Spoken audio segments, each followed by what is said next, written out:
This is Tibet in the 1930s, a beautiful isolated land high up in the mountains of the Himalayas, surrounded by the empires of Britain and China, and yet still almost completely untouched by the outside world.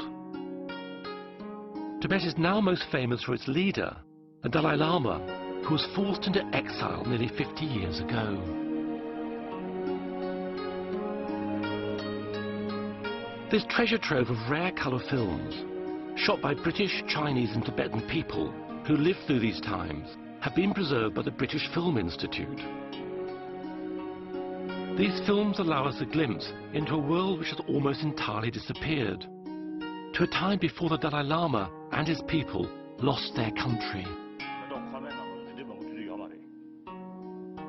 Oh, father. I think my father.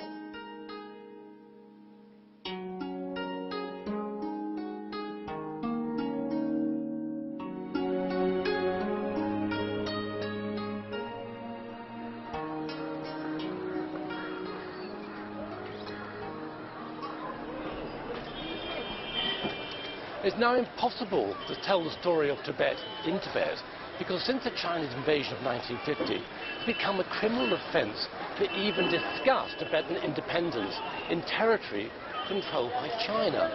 So, to tell the tale of the lost world of Tibet, I've had to come to another country. I've come to India. The Dalai Lama escaped here in 1959, and along with the Tibetan government in exile, is based here in the Cloud Gange. To understand how Tibet was lost, why the Dalai Lama must live in exile, we have to look back to a time when Tibet was a free nation.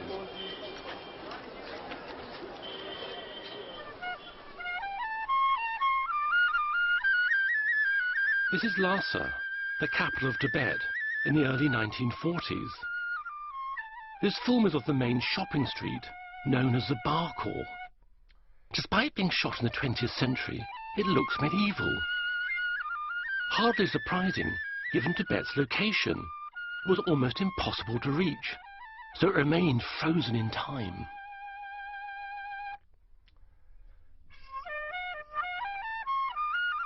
Namgyal Takla lived in Tibet in the 1940s. We have the huge mountains surrounding Tibet, and then we were inside this mountain, isolated, and we had the big Russia, China, Britain around us, and it was the policy to be kept, this country to be kept a buffer state, a sort of a zone where the big powers will not meet. And it was, we lived in the 20th century, we maybe have lived like we were in the 16th century.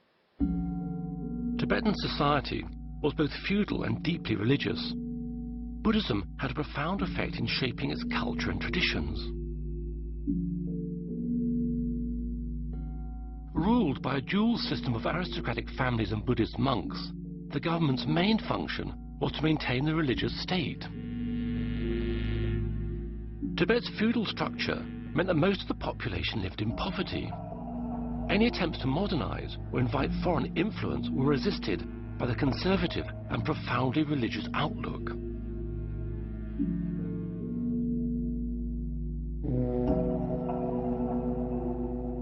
Life in Lhasa was dominated by a huge number of religious festivals, which involved most of the city's population.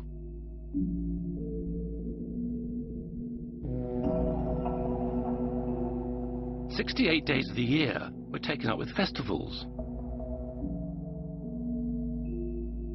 Since the Chinese occupation of Tibet, all of these festivals have been banned.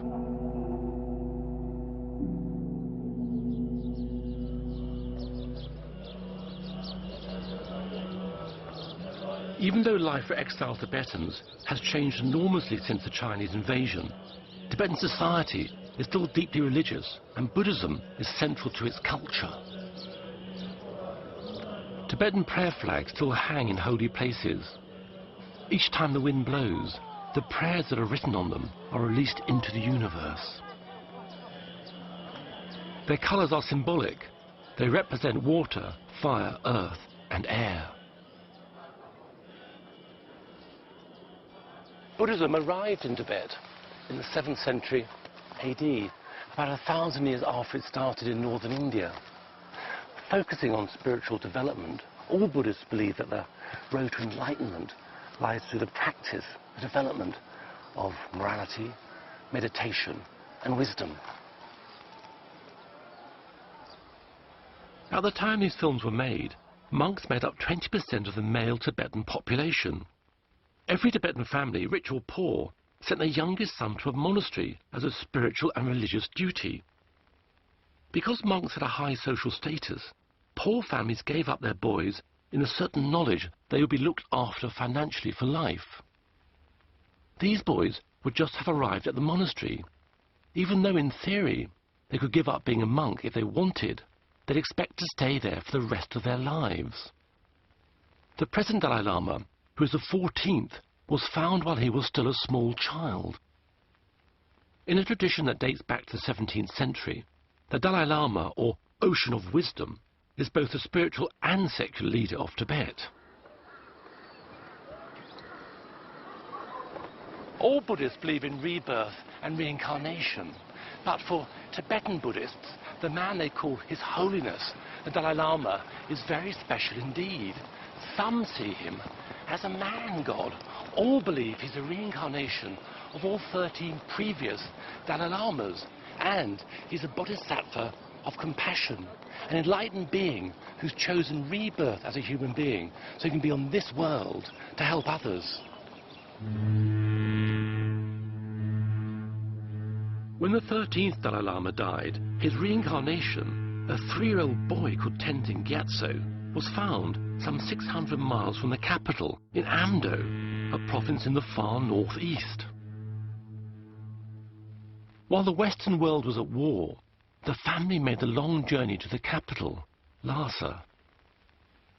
The 14th Dalai Lama arrived in October 1940. By now he was 5 years old.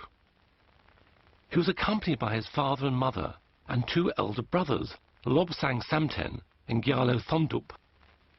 Oh, father. I think my father. Father, yes. Oh, my mother. Oh, this is elder brother, whom I bully.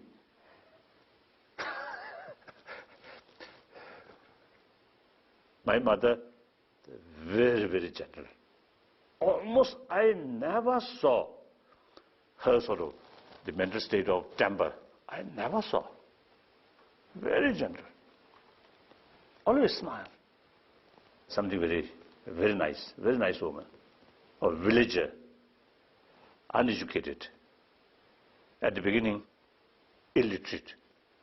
Later, with her own effort, she can read some books.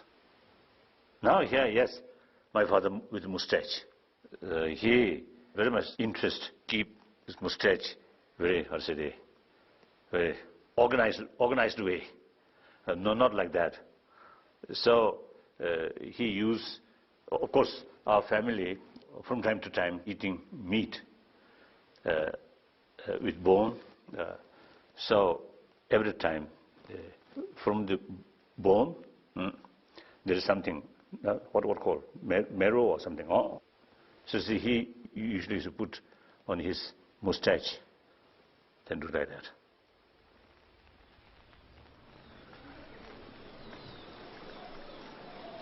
Although the young Dalai Lama was revered as a god king, he would not take up his position as head of state until he reached 18.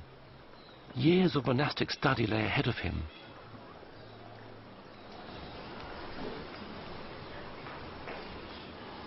Buddhism involves training, transforming the mind so as to have a full understanding of the true nature of existence, to gain happiness and ultimately to achieve spiritual enlightenment.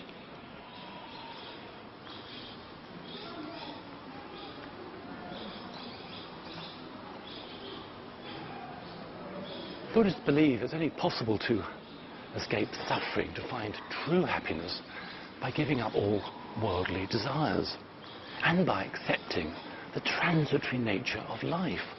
all things change, come to an end. Don't try and hang on to things. Also, one has to understand that all one's actions, one's karma, have consequences for good or for ill.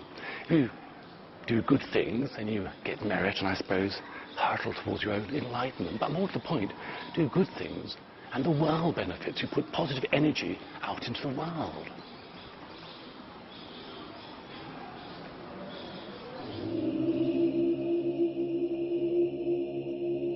The events of Buddha's life and teachings were celebrated through ceremonies and rituals that dominated life in Tibet. The Malam Chenmo, or Great Prayer Festival, is a series of events which commemorates the day when Buddha preached the Dharma, or sacred text, for the first time.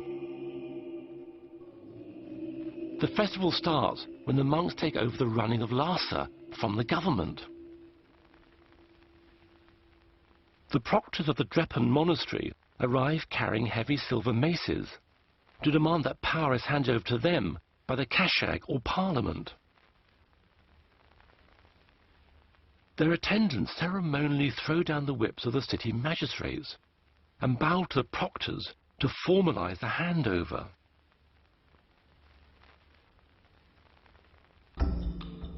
The proctors are accompanied by the Dobdobs, or monastic police, huge monks who carry long sticks and whips.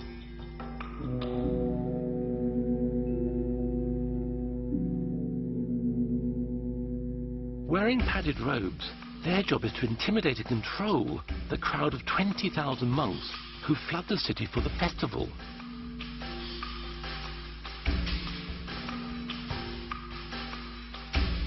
For the next month, the proctors are able to impose fines on the general public for having a dirty house, for using bells on a horse or mule, for women not wearing a headdress, for the wearing of foreign shoes, or any other disorderly behavior. Gifts of money and food were handed out. While the event was mostly funded by the government, there were contributions from the British and Chinese trade missions based in Lhasa. At this time, the Chinese were happy to support religious events. The Tibetan government was dominated by a group of aristocratic families. There were about 200 families who made up the civil service, and each of them had to provide a son to serve as an official. Within the aristocracy, there were 30 higher status families who had the most senior positions. Namgyal is from one of these families, the Sarongs. Oh, that's our house. The house I was born in, the Sarong house. And that's my aunt, Kukula, and that's my mother. They're really modeling away. It seems quite strange that they are modeling, because we never even heard of this in Tibet, nor did anybody do that, you know. It seems quite strange. I'm sure Auntie Kukula must have arranged this. And I don't know who took the picture, but it's very beautiful, very beautiful. I think they had a British governess, and so she must have taught my mother how to walk. Because I can't imagine my mother, you know, sort of showing her clothes. Yeah, they're wearing the Lhasa ceremonial costumes. Kukula is considered very beautiful, and she's really beautiful in here, I must say. And you notice here, this is also in our garden. We had one of the best gardens also in Lhasa, because my grandfather himself, he worked in the garden, and also he made all the family members come and work. And each child had a tree. We had to water the tree, fertilize it, and we were only allowed to take the fruits of that tree and no fruits from the other tree. So we had strawberries, we had gooseberries, we had pears, everything. In this picture you see my aunts together with my grandfather. They had the same father, Sarong, but their mother, they had three different mothers. They were three sisters from the original Sarong family. This sort of family structure was not unusual in Tibet. men could marry a number of women, and even women could marry a number of men. The reason is to keep the family wealth together. Married out, the brothers had several wives. There are bound to be troubles, and then they might say, okay, we want to separate the land. So they usually had brothers marry one daughter, or the daughters marrying several brothers, so on. It was very common. Divorce did exist, and usually what happened was during marriage there is a contract made. And then usually most of the divorces, the wife would be well looked after when she leaves the home. And if there's a son, the son stays with the father and the daughter stays with the mother. So there's no custody of children fighting about it. Automatically the daughter goes to the mother, the son goes to the father. They could also remarry. We had no problems about divorcees or widows remarrying. In fact, if they were younger, they were encouraged to marry. Tibet's feudal structure meant that most of the population lived in poverty. Ordinary families were reliant on the landowners for a living. They were effectively owned by them, and each family had specific jobs they were born into. Phuntsog Sering's family were tailors for one of the aristocratic families in Lhasa. I come from a tailoring family. My father and mother were both tailors, and they trained me. Now these are the costumes for the aristocratic ladies.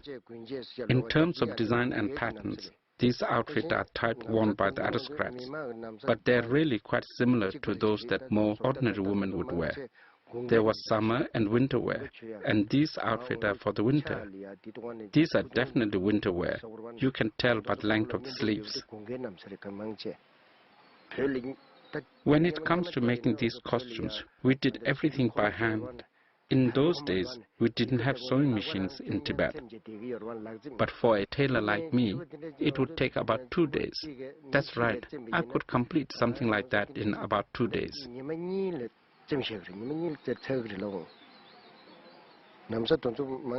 These are the costumes of the Kashak, and they are relatively easy to sew.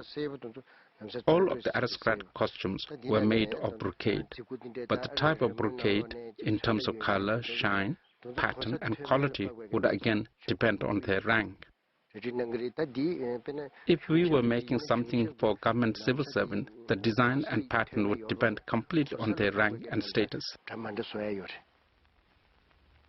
Shuo Lobsang Darji was a junior rank civil servant in the early 1950s. The higher ranked officials had a huge number of costumes they had to wear, while the lower ranks had far fewer. One of the original ancient costumes that was traditionally worn on official occasions is called the Galu costume. And I have worn that costume myself.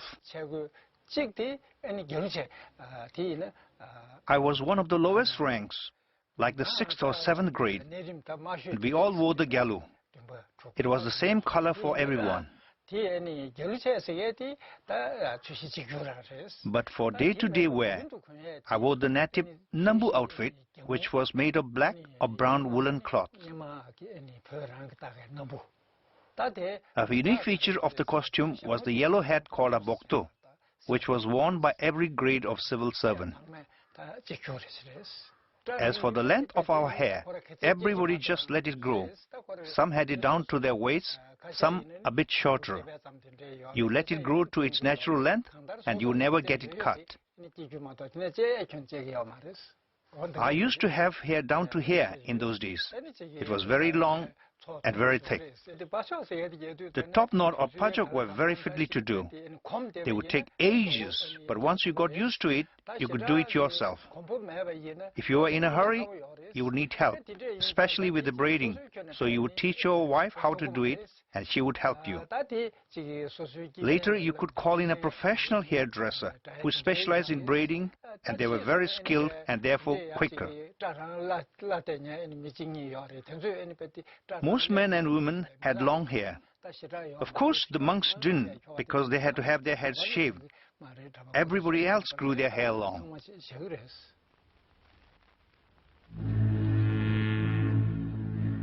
this massive civil and monastic bureaucracy within Lhasa was about to be led spiritually, if not politically, by the 5-year-old Dalai Lama. Before his official enthronement, he stayed at the summer palace, the Norbalinka. At first, his family were also allowed to stay there too, before he began his new life.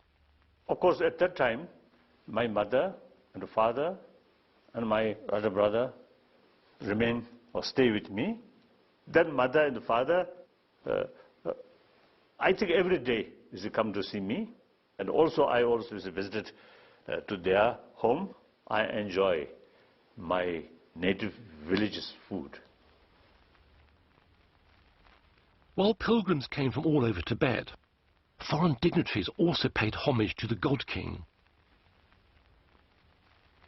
The British political officer in nearby Sikkim brought a movie camera with him and managed to get this first ever moving picture of the Dalai Lama.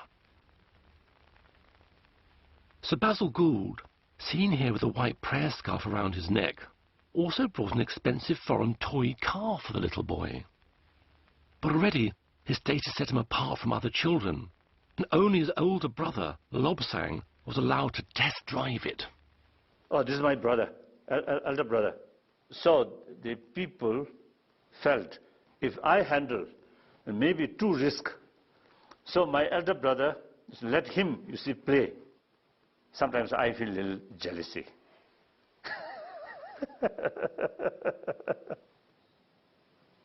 Somebody's in the car. I wonder if that is my husband. It's him. Namgyal married the Dalai Lama's older brother, Lobsang, in 1962. There's Lobsang on the horse now. I see him. Lobsang's so serious. I can't believe it. He looks so serious in there. He's not a serious person, but in there he looks so serious. Now that is a very nice picture, yes, of Lobsang's father with his mother going in front of him. One wonderful thing about my mother-in-law, which I really admire, is she loved wearing her own simple jewelry and the dresses. She was a wonderful person, very simple, and from a small village, but she was sort of always so kind to everybody. If somebody, a beggar, came to the home and asked for something, she'll ask the cook to please feed the person, whoever it was. And she was really kind to everybody. Wonderful person.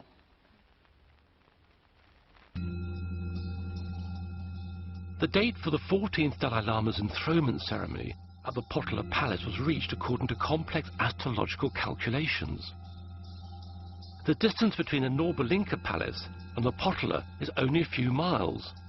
The Dalai Lama will be accompanied on this short journey by the whole of his monastic and civil retinue.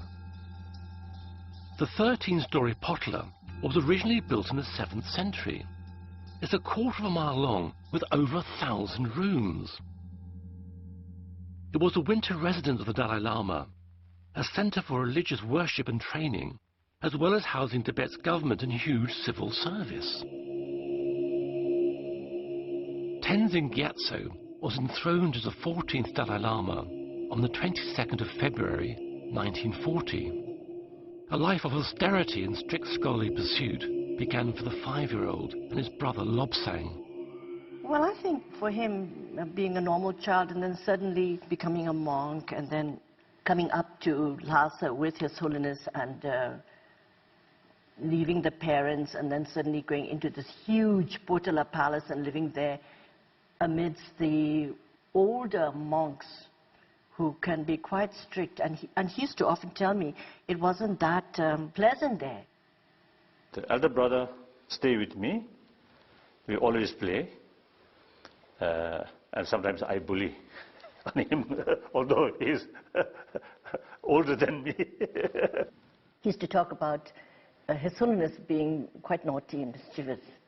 And that when he was naughty, his tutors used to frighten Lobsang.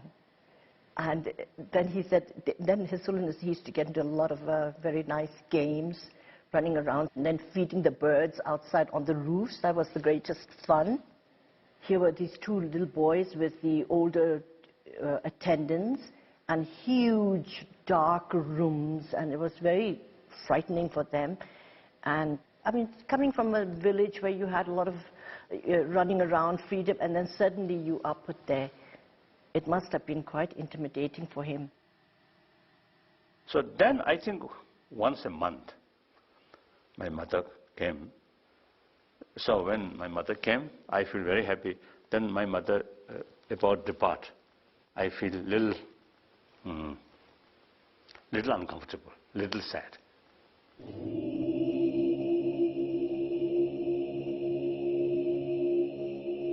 While the young boy studied, a monk regent took the role of Tibet's temporal leader until the Dalai Lama reached the age of majority. Regent Retting, seen here with his enormous bodyguard, Tukpa, oversaw much of this power vacuum, but his regime was seen as corrupt. He was displaced and then imprisoned after an attempted coup. He died in jail. The Dalai Lama had to wait to take full political power, but as the country's spiritual leader, he acted as a figurehead. One of the 5-year-old's official duties was attending cabinet meetings. His strict routine only varied for the important festivals. The festival of the votive offering took place in the eastern courtyard of the Potala Palace. It was a deeply significant solemn occasion in which all the sins and bad events from the previous year were purged, clearing the way for the next. The yellow-hatted monks of Dalai Lama's own Namgyal monastery join the government and civil officials as they prostrate themselves in front of His Holiness. Watching from the top floor is the Dalai Lama. The main event of the votive offering is the Chum, a tantric dance. Accompanied by drummers and trumpets, dancers emerge into the courtyard. They have spent many hours in meditation, envisioning themselves as the deities they are about to perform. Uza Naring Tashi was one of these dancers and later taught Chum dancing. Now here are the Chum dancers making their entrance. I have performed this dance myself.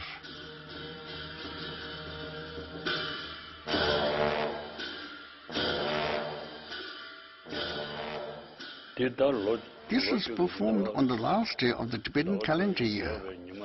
As the New Year is approaching, it's performed as an auspicious ritual to make sure that during the following year there is enough rain when we need it, that no misfortunes happen, that we are protected from any negative forces, and that there is peace in the world.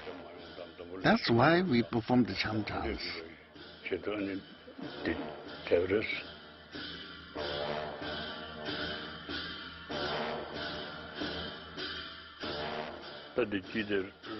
This one with the horns in the middle is the principal character of the Cham dance, the Thamjin Chögyal. Ringed around him are 22 black hat dancers and 16 masked dancers.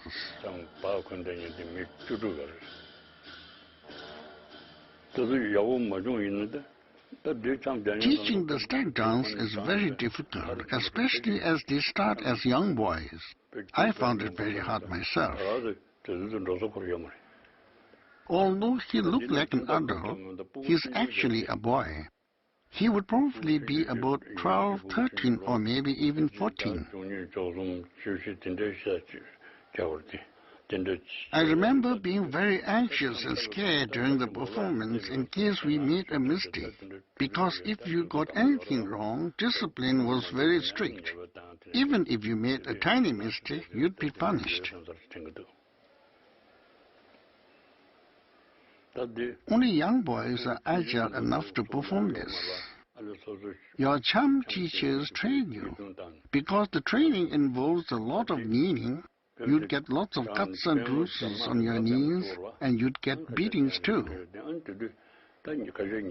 Only through such strict training can you achieve perfection.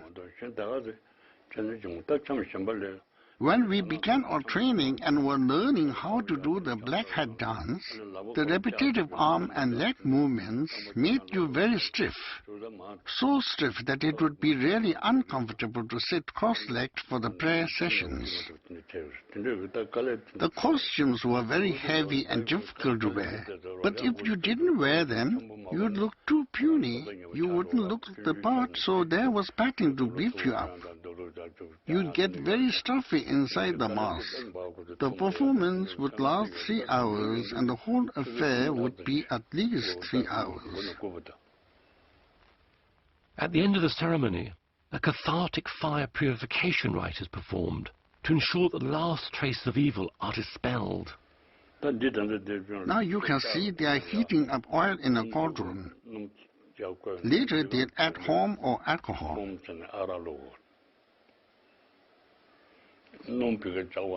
In this ritual, you fill a human skull with alcohol, and then you pour it into the boiling oil.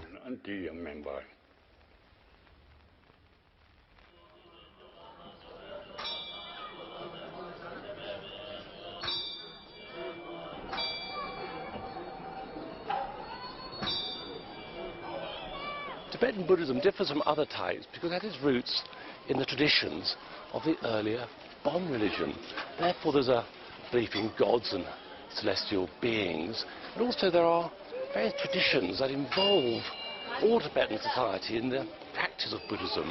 Now Tibetans believe that their prayers can be given added power by being conducted by means of a prayer wheel. Here's a prayer wheel. Walking round the wheel means that my prayers have the power, all the written prayers inside this wheel. Incredible.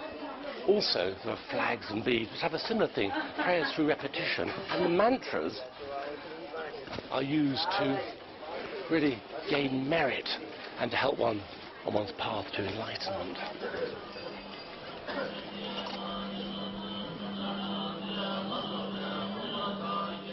Prayer wheels can contain up to a mile of written prayers.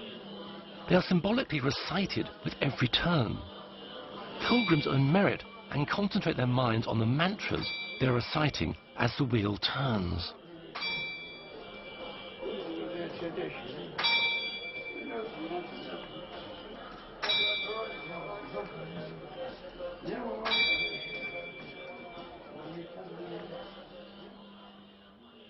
The circular 5-mile walk which surrounded Lhasa was known as the Linkor.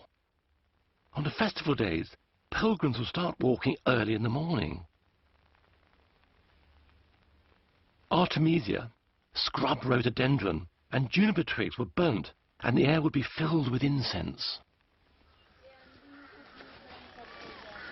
A new Linkor has been created at Makloy Ganj. It surrounds Dalai Lama's own residence up there. This replaces the sacred path lost at Lhasa. Pilgrims now walk it. This is a particularly busy day. It's a festival day. These days, I say, they just walk it. In the past, pilgrims would prostrate themselves along the route, and that was done rather like this. One simply stops, says a prayer, and then one measures one's length on the ground, right way down to the bottom and up again. And so one goes, right around the path. I put my feet where my head was, and down I go again. Difficult process, but it was to show respect and compassion for all thinking beings, to remove negative forces and to gain merit, to help one on one's path to enlightenment.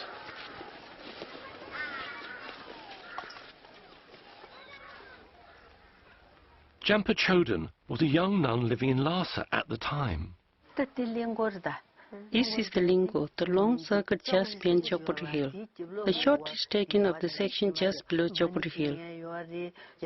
There used to be people carving mantras on stones, making clay statues, and many places where you could make incense offerings. there would be many people walking the lingo. Down here, there would be people doing the half sideways prostrations as well as the forward prostrations. I didn't manage to do any sideways prostrations, but I managed to do one circuit doing the forward prostrations. Here they're making the descent. Sometimes when you're prostrating here, you would nearly fall down. I did a lingo circuit. I took 6 days and morning.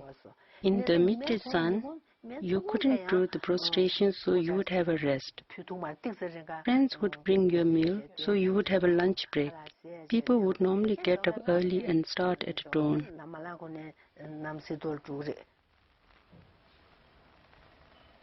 Jampa Sultram and Tenzing Choni Tara also did the Lingkor circuit. When they used to do the old Lingkor circuit, it used to take about 2 hours. But during Buddhist festivals, people weren't satisfied with merely walking it. They would prostrate themselves all the way around. So, as we were talking about this yesterday, it turns out that we both happened to have done the full body length prostrations and made the full circuit. It would vary how long it would take to do the full body length prostrations depending on the individual. The fast ones would do it in 3 to 4 days. Others might do it in short stages, so it would take about 7 to 8 days to do the full circuit. Wherever you ended the day, you'd leave a mark, and then you'd resume from there the next day. He said yesterday he did it in 4 days. The reason for doing the prostrations is to accumulate merit and to cleanse yourself of your negativities. It's an entirely spiritual activity.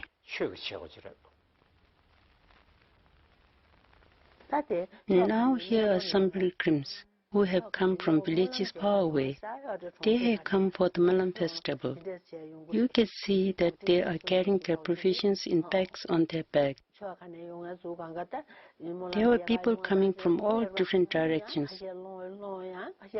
Some would beg, some would offer prayers, and some would give alms to the beggars. One was free to do what one wished. You would give soup, tea or money to earn merit. There is somebody ladling out some tsamba for the beggars. On the day to celebrate the Buddha's enlightenment, the Lingkor is especially crowded. Many people are begging for alms. The giving of money, food or tea was very much part of the pilgrims' practice, and it still is today. These days in McLeodganj, the beggars are Indians, and the pilgrims giving money are Tibetan refugees.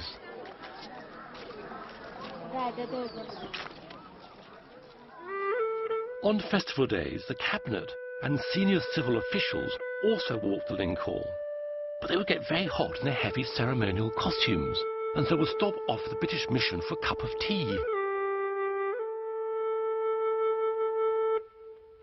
Historically, the British and Chinese were officially represented in Tibet. British pressure to allow trading had led to the establishment of a new British trade mission in 1937, and in the mid-1940s, a Chinese representative arrived in Lhasa. Relations with the British were cordial, while they were more tense with the Chinese. Dr. Sun Lien Shen, seen here being welcomed by Jigme Tering, the Tibetan finance minister, was a representative of the Chinese nationalist government. At home, China was in the midst of a bloody civil war between the nationalists and the communists. Life in Lhasa continued according to ancient custom and practice. The Dalai Lama lived in the Potala during the winter and the Norba Linka during the summer. Twice a year, the civil and religious hierarchy accompanied him on his move from palace to palace. Identified by the peacock-feathered umbrella, which accompanied his sedan chair or palanquin, the whole population of Lhasa watched silently for a glimpse of His Holiness.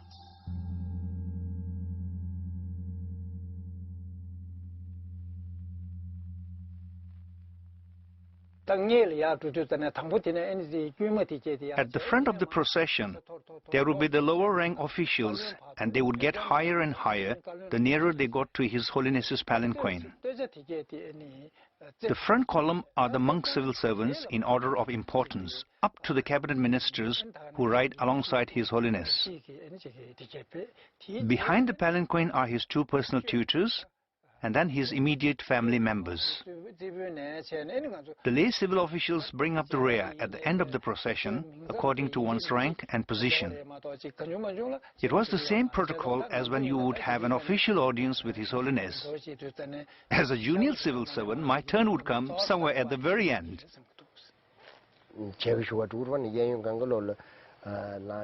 I went to see the Dalai Lama many times. We would stand on both sides of the route. Because he traveled in a palanquin, you only be able to get an occasional glance of him. We used to also stand in line with the crowd and view and get a blessing from His Holiness while he was in the palanquin, because everything was so silent, incense burning, and people very quiet and trying hard to get a glimpse of him. And at the end, they would have the army band coming, which was more fun, sort of a lot of excitement then. Oh, that young monk, I think out of curiosity, looking. In any case, from my childhood, from that age, I always smile with people, with public. So people also, you see, love my smile. So whenever I look like that, the people express some kind of expression of overjoys. I think around 10 years old, around 10, when I look this, I feel the people consider, or the reincarnation of High Lama. But actually that young boy, I think only play how to play. So there is big contrast.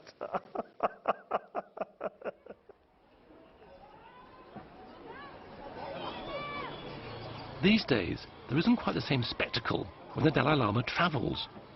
Although lots of devotees turn out to see him, his bodyguards are now armed with walkie-talkies, and he travels in a modest, though bulletproof car.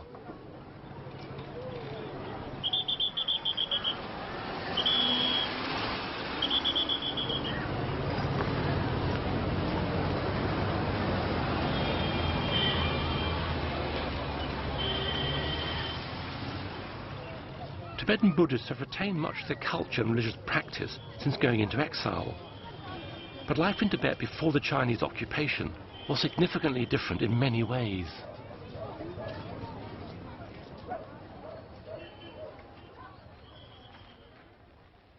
The Tibetan year is marked by many religious festivals.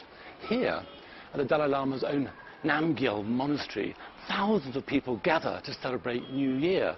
This takes place in late February, early March. But sadly, far fewer festivals are celebrated now than there were in Tibet. The King's New Year festival celebrates the Dalai Lama's position as the ruler of both church and state. The high officials wear robes whose design dates back to the 7th century, along with ancient ornaments of amber and coral, which had been traded along the Silk Route and had originally come from the Mediterranean. The turquoise charm boxes around their necks and the golden bar encased in turquoise, which reaches their waist, is so heavy it must be carried. The ordinary people of Lhasa gather at the foot of the potala to watch the sky dancing, a spectacle which a man scales a rope up to a tall wooden mast, stands precariously on a small platform, and then spins himself around. The performer is traditionally a man from one of the small villages in the region of Sang. It's done in retribution for their resistance to the rule of the 5th Dalai Lama. There's a saying in Sang, mothers don't die from illnesses, but from worry that their sons might be taken for the sky dance.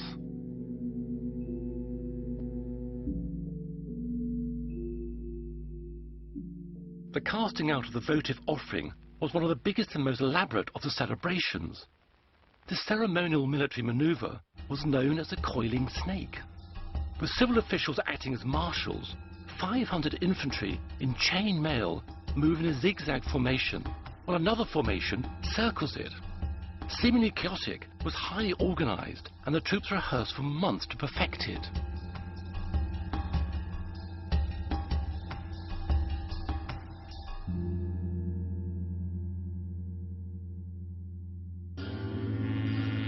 Hundreds of monks arrive, carrying green drums and cymbals.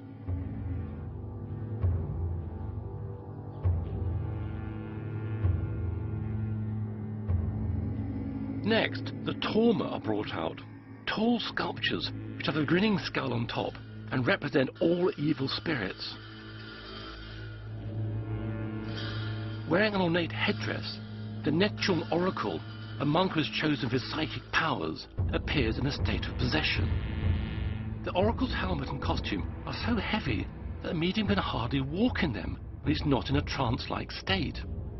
He races around chaotically, chasing the tormas into a clearing, accompanied by hundreds of monks and most of the population of Lhasa. When the oracle arrives, he shoots a burning arrow into bonfires which contain the evil spirits, and they're set ablaze.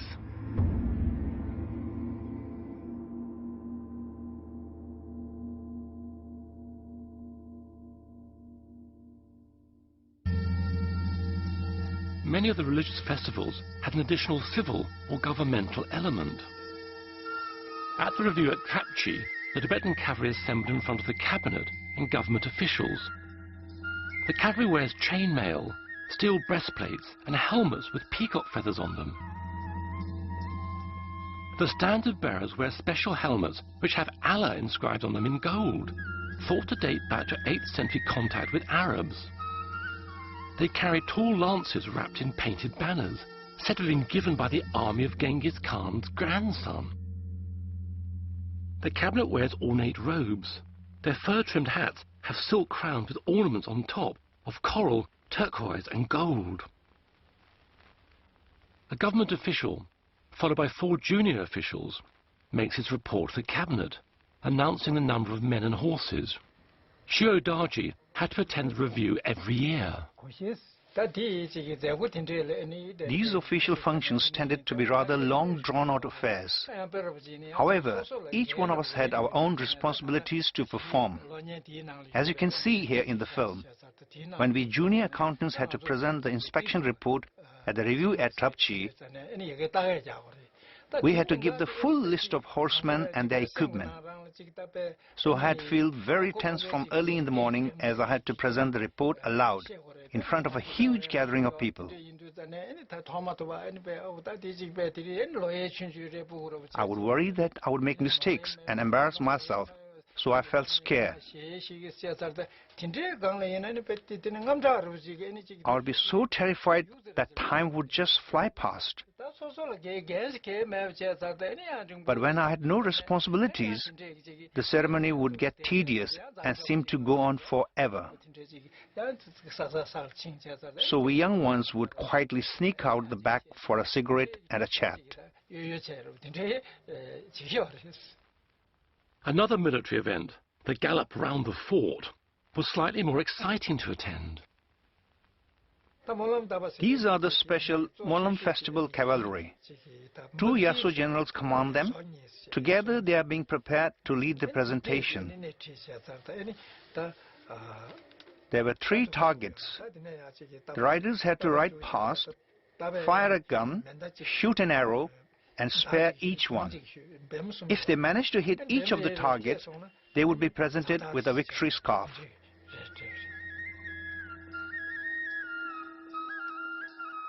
The targets are hung perilously close to the spectators' heads.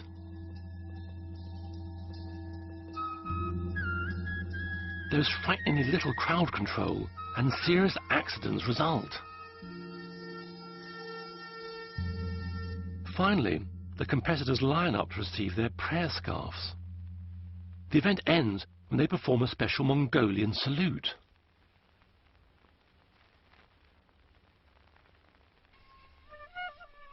Other pursuits are more gentle.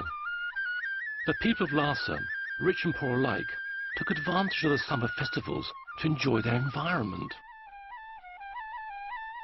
During the month of celebrations to honor the Buddha's enlightenment, the government ministers and officials are rowed around a lake to make offerings.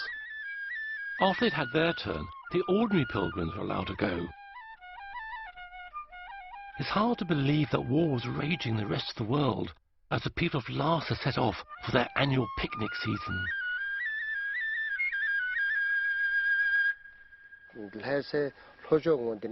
South of Lhasa, there were many parks. During the first 2 weeks in May, it was picnic season. The quality of the tent depended on how rich you were. Poor people would just rig up a sheet or a small tent, but everyone went. People might picnic for 1 day or for longer, but on the 15th, everybody would go to their local place of worship and then come to the picnic.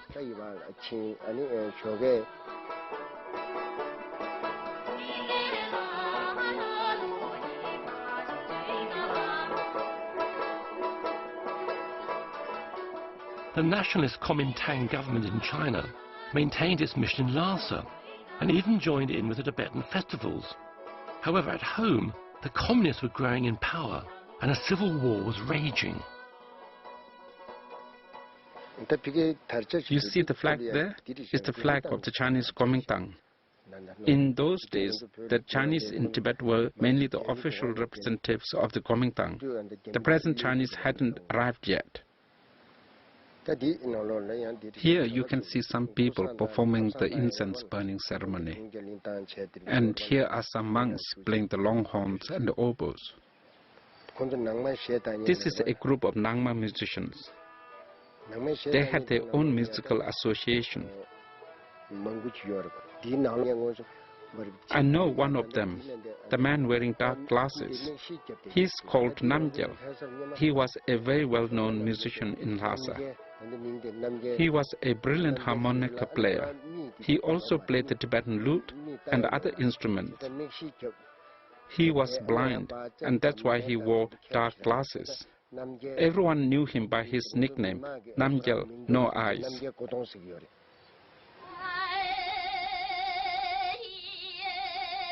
Another important summer event, and one of the Dalai Lama's favourites, was the annual opera festival held at the Nobulinka Palace.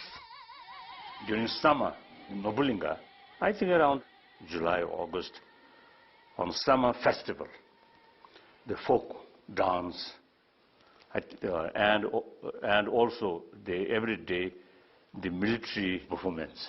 So like another child, I love, the military performance.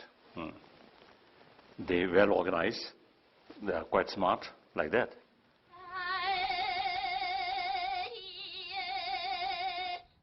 Opera, Tibetan unique opera is a play. So during that period, I have no lesson, free, holiday. Then my mother often come, because during that period, my family stay in residence in Nobulinka. They stay there a few days. So I'm very happy.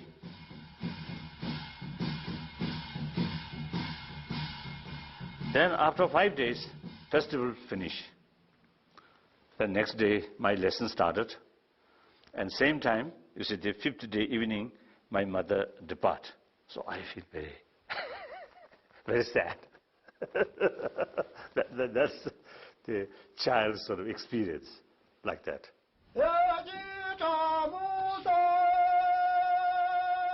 For the commoners in Lhasa, participation in some festival events was not really a matter of choice. For the wrestling and weightlifting, the contestants were all from the Dalai Lama's personal bodyguard regiment. Though it's hard to believe, given their size and stature. The wrestling was a particularly unpopular duty, as they had to wear loincloths. It was deemed to be shameful appearing semi-naked in public, and especially in front of your superiors. For most, shyness meant they were covered up quickly, but some seemed to rather enjoy it. At the same time as a horse race is being conducted around the city, there's also a foot race. A motley group of men running brightly coloured outfits, somewhat unenthusiastically. The race is compulsory and is performed as a duty to their landlords.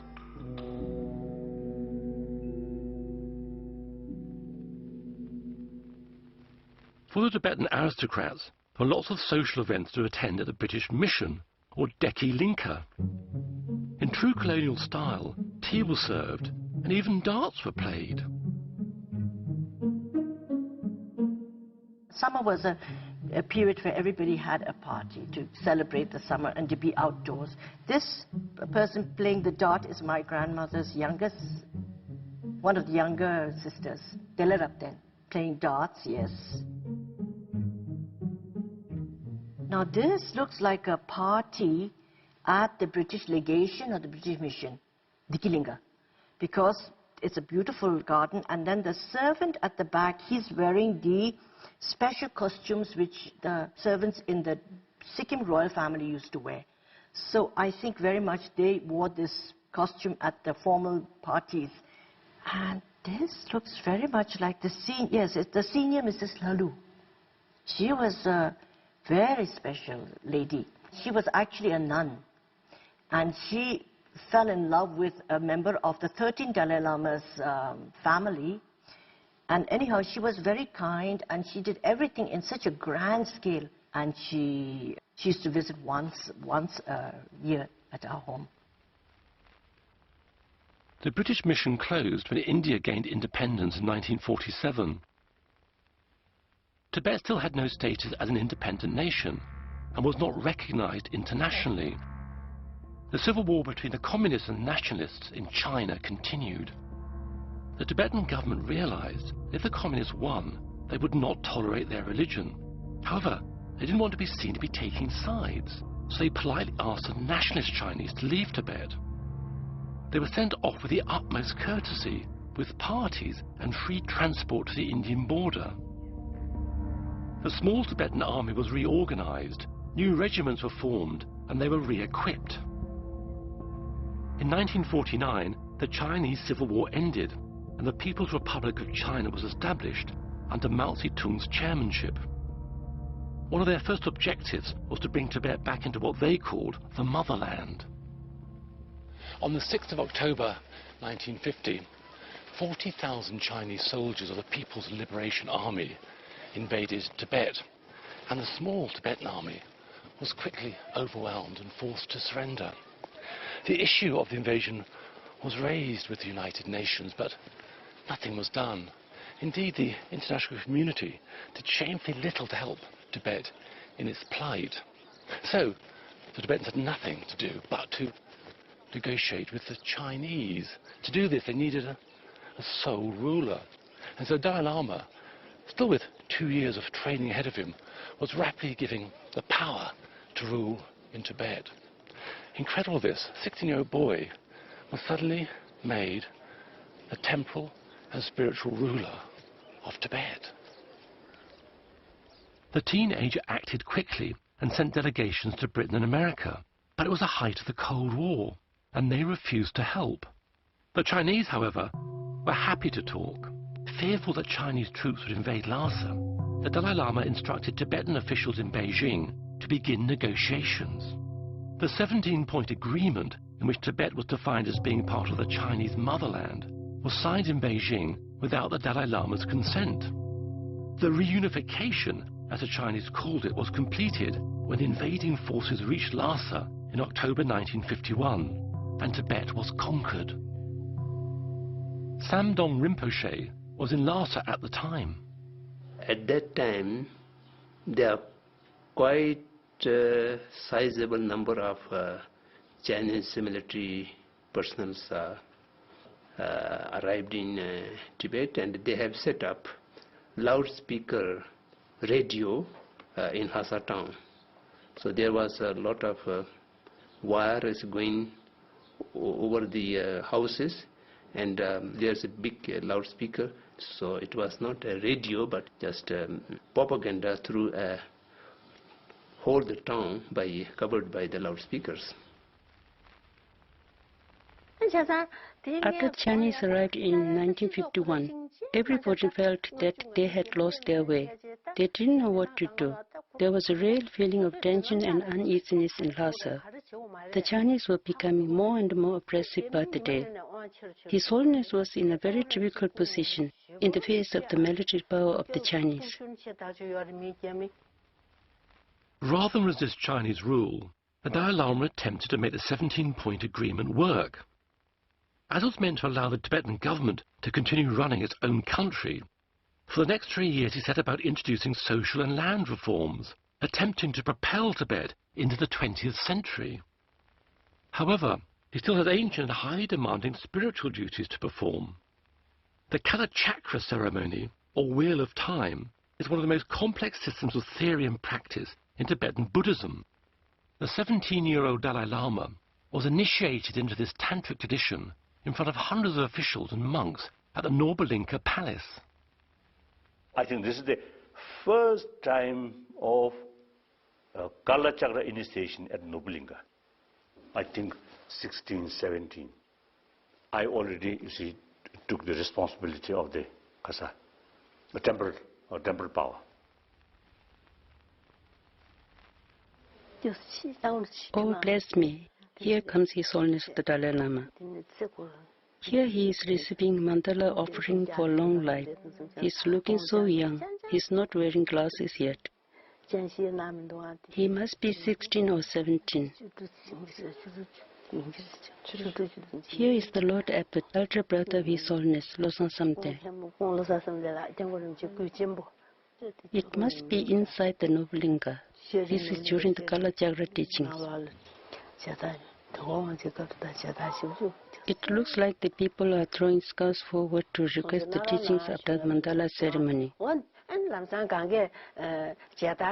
You would say prayers, then everyone would throw scarves forward. It was what everyone did in Tibet, but these days His Holiness discourages it. In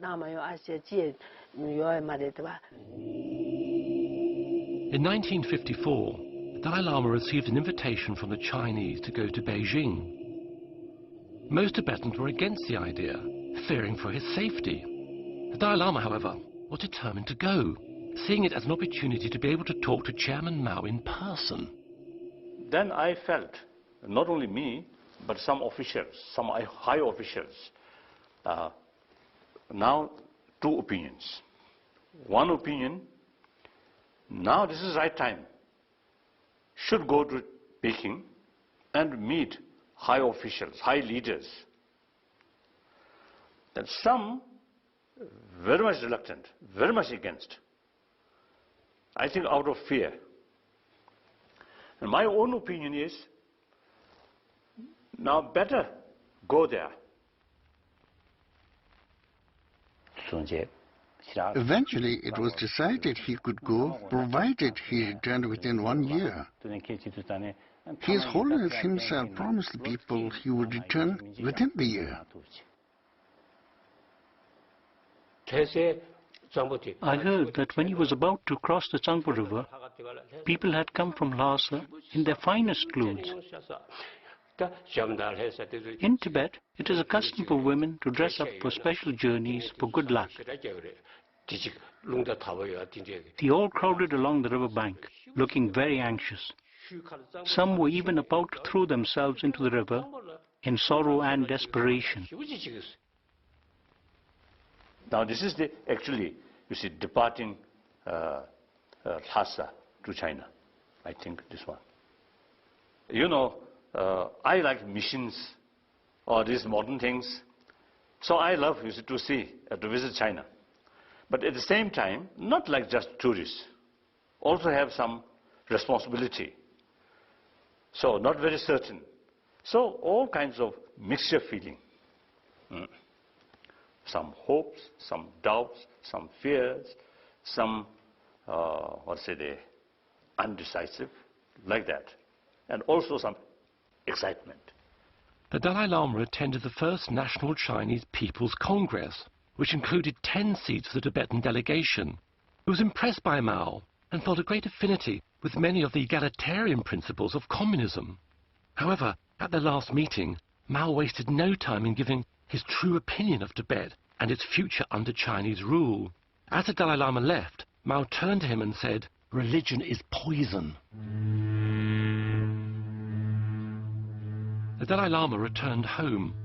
News reached him that the Chinese authorities in eastern Tibet were confiscating lands belonging to monasteries and redistributing them amongst themselves. The situation deteriorated. Fighting broke out between the Chinese army and Tibetan freedom fighters, and refugees began pouring into Lhasa. In the midst of this tense atmosphere, the Dalai Lama still had to take his final monastic exams, the main focus of which were public debates.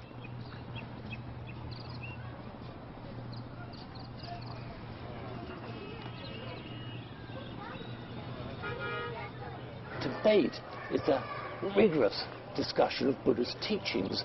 Everything is challenged. Debate is an ancient tradition within Buddhism, which is still practiced today, although the monks, and now nuns, are somewhat more vigorous in their style than they were in the 1950s.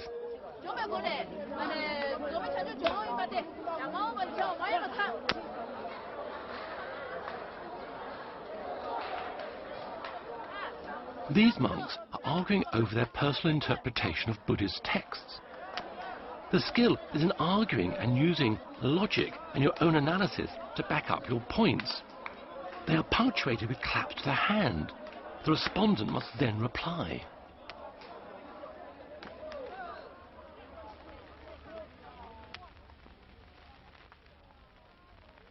The culmination of the Dalai Lama's 18 years of study was an examination for a doctorate in Buddhist philosophy. It started with debates at 3 of the largest monasteries in Tibet.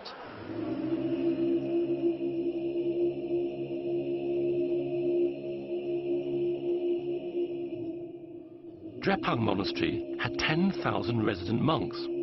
8,000 of them were squeezed into the square to see the Dalai Lama as he arrived with his retinue to take his first exam.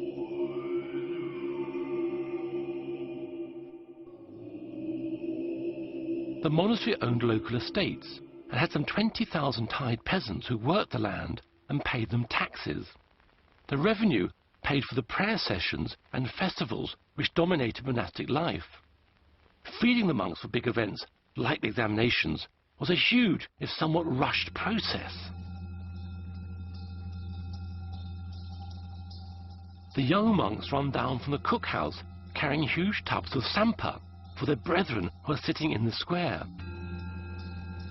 Sampa is roasted barley flour mixed with yak butter, tea or water to make dough.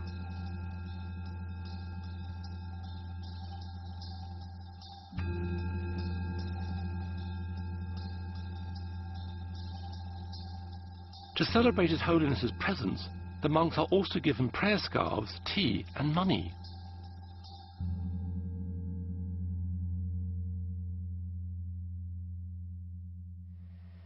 I am somewhere here, somewhere among these, the second row or third row I should be, and this is the Goman side. These are the government officials.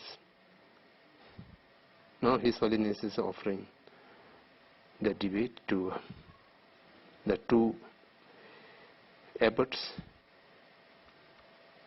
During his early life, he had to go to China, and he had to go to India, and he had so many things to attend. So then he did not have time to study. Oh, now this abbot, top scholar, Mongolian, and also when he asked question very rapidly. So, a bit more nervous. So, I have had little opportunity to think how to trick to him. One top scholar, you see, very rapidly, you see, putting question, then no time, you see, how to pretend or how to defend like that. So now this is my turn, debate. Of course, we have received a lot of teaching from His Holiness, and we know he is a very great scholar. But he was not joined in the monastic debate. We thought he may not be very sharp in the in the debate. But for the first time, we saw when he was examined by the abbots, he was brilliant and absolutely sharp, equal with those who are debating in the monastery for lifetime, and the abbots find it quite difficult to debate with him.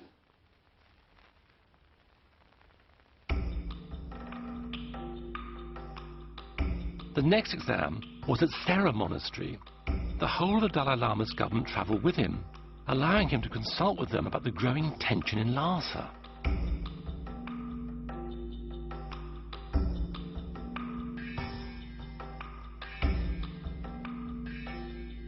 At the same time, he had to prepare for the next series of debates.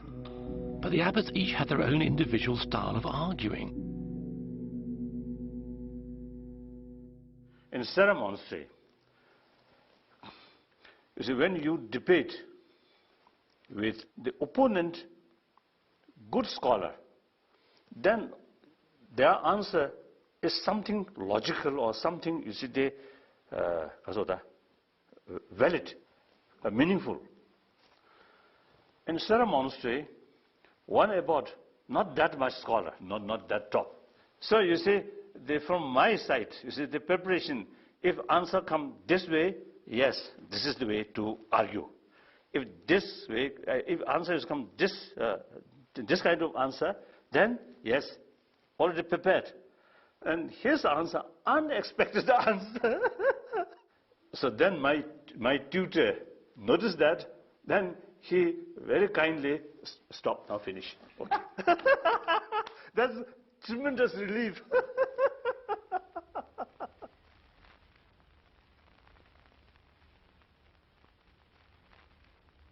The last of preliminary exams was some distance from Lhasa, at Ganden Monastery. Ironically, the examinations at Ganden proved to be a brief period of respite for the Dalai Lama. Thousands more refugees had fled the fighting in the east and arrived in Lhasa. A huge number are now camped around the outskirts of the city. Tensions with the occupying Chinese, who'd been in Tibet for about 9 years, were high. There were food shortages in Lhasa and rumours about massacres in eastern Tibet, and also rumours about the destruction of sacred sites. Meanwhile, the Dalai Lama still had his final exam to take. The Dalai Lama returned to Lhasa and continued to prepare for his final exam. Amidst increasingly disturbing reports of Chinese atrocities, he attempted to concentrate on his studies. He took solace in Buddha's teachings that one's enemy is one's greatest teacher, and to have compassion for all sentient beings.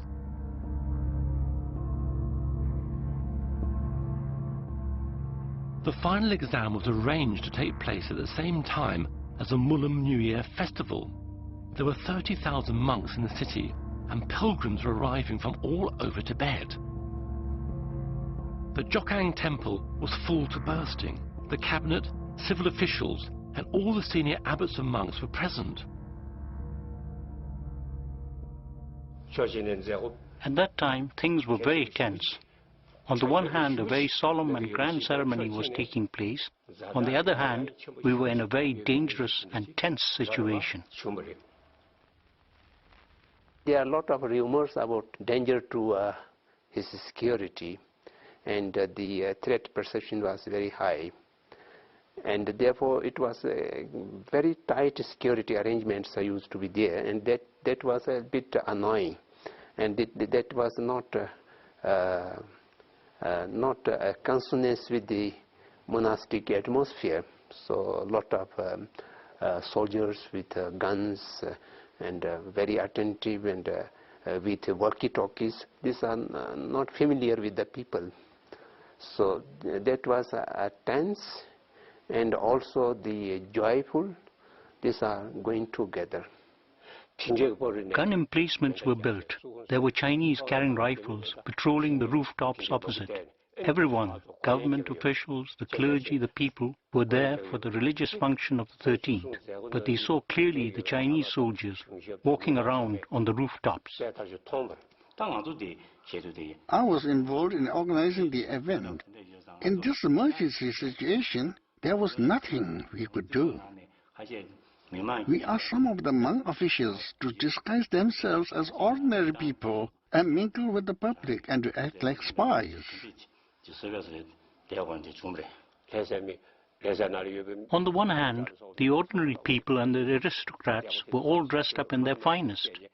On the other, right next door, the Chinese were making elaborate military preparations, with soldiers carrying rifles as if they might attack at any moment. It was unbelievable that these two extraordinary situations could be happening at the same time. The position between the Chinese and the Tibetans was becoming irreconcilable. It was an incredible situation that was unfolding. If you had told an outsider, they wouldn't believe you. But that's how it was. One aspect, the whole atmosphere is so tense. Many people actually felt whether this big gathering can take place or not, because it is so much tense. But then everything go very smoothly. So everybody very happy. My final examination, successful. I think very successful.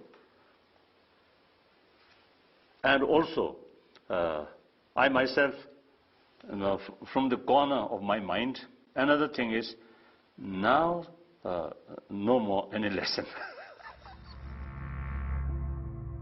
The Dalai Lama returned to the Norbalinka with his full retinue, but this time he was accompanied by armed guards.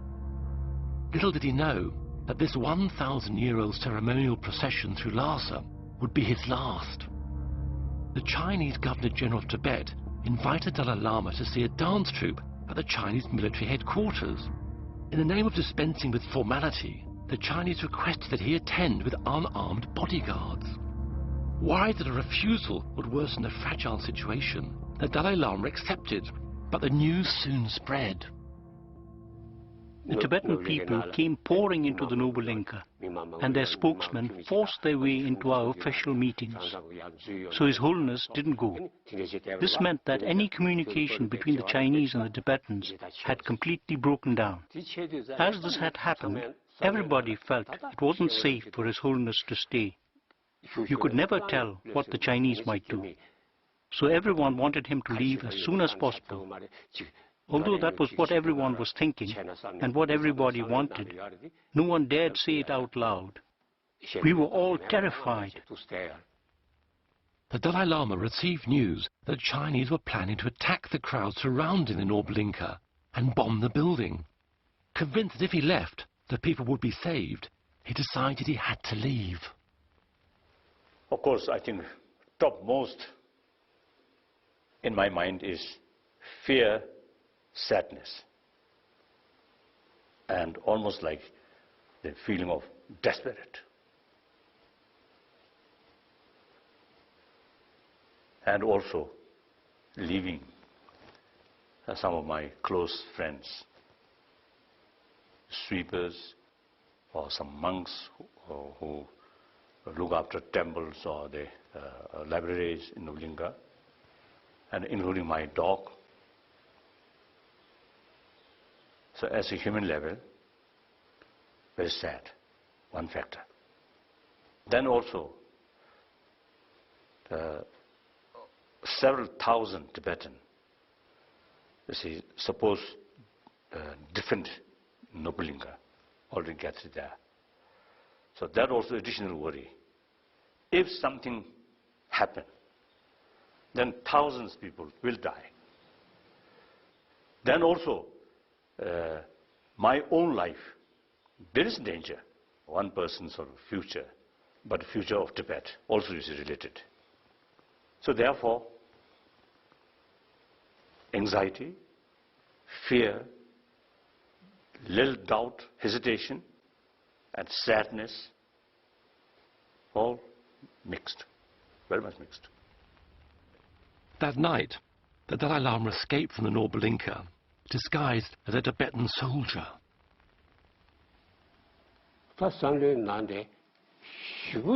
I had an indescribable feeling. On the one hand, I was exultant that His Holiness was able to leave.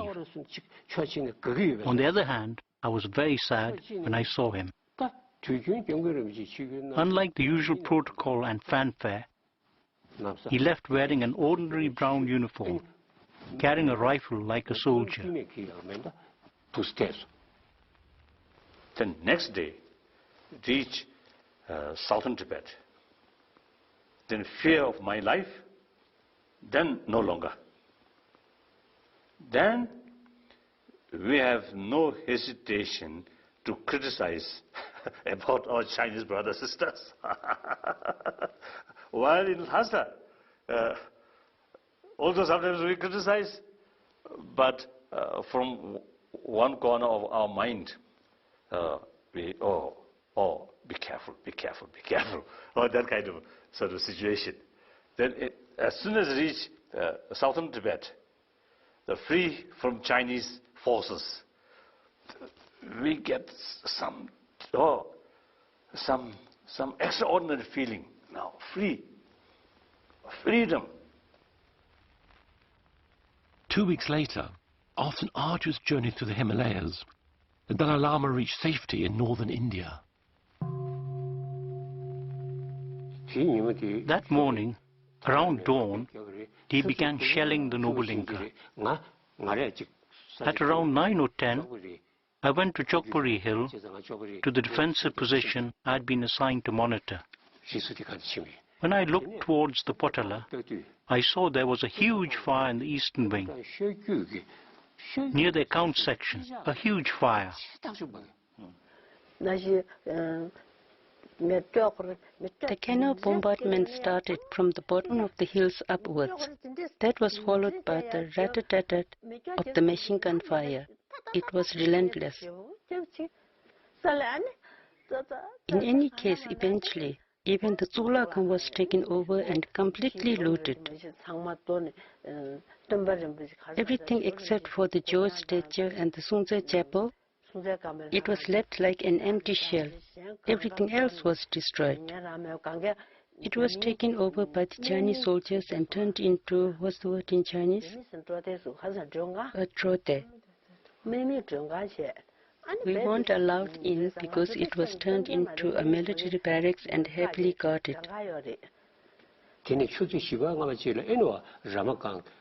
Then around 4 or 5 in the evening, when I looked across at the Ramakang ferry crossing, I saw large numbers of Tibetan horsemen, foot soldiers and ordinary people. Many of them were from the Tibetan volunteer force. Then the relentless bombardment began. In the dust and smoke, I saw people and horses falling. The intense bombardment went on for about an hour or two. That day, over 1,000 of our people were killed. I saw it all with my very own eyes.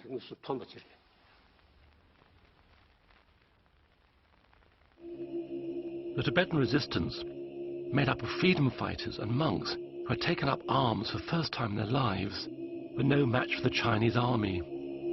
They surrendered after 3 days. The Tibetan government was abolished, and the Chinese systematically began to destroy Tibetan society and its Buddhist culture and traditions. Monasteries were looted and scriptures burnt. Nuns and monks were forced to denounce their faith. They were also made to discard their robes and grow their hair. They were even forced to marry each other. Class resentment amongst the peasants over Tibet's feudal system was ruthlessly exploited. The government officials and aristocrats had their long hair shaved off, were imprisoned or forced to do menial jobs.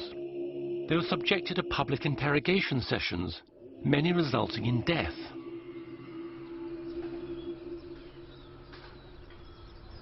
The Indian government granted the Dalai Lama political asylum, and 80,000 refugees escaped from Tibet to join him. He has lived here in Dharamsala, known as Little Lhasa, ever since. the Dalai Lama appealed to the United Nations, calling on China to respect the human rights of Tibetans and their desire for self-determination.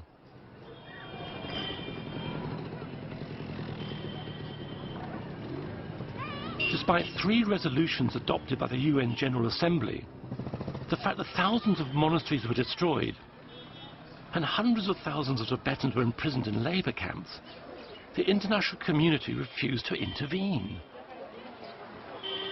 It's tragic that Tibetans have lost their homeland, and with no tangible international intervention.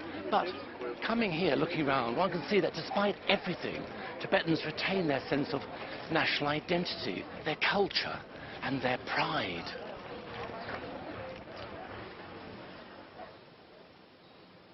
Looking at these pictures that you have here in front of me, it's entirely a different world.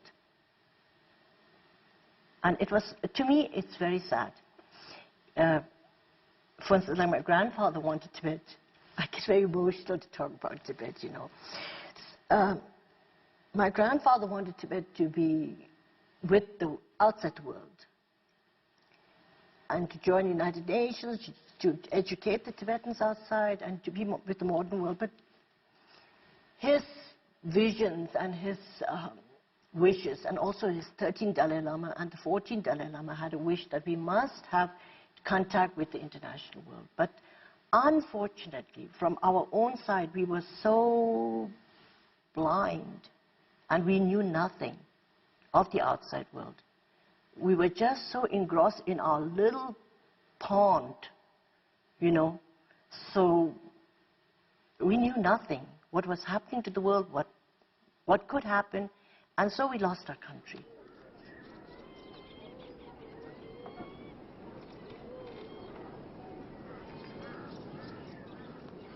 The Dalai Lama advocates a middle way, which means he wants Tibetans to move back to Tibet, even if they become a minority within China, but a minority with a degree of self-rule.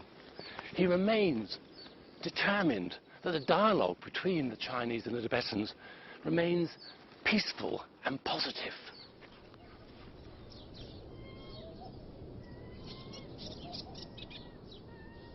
Middle approach is the best.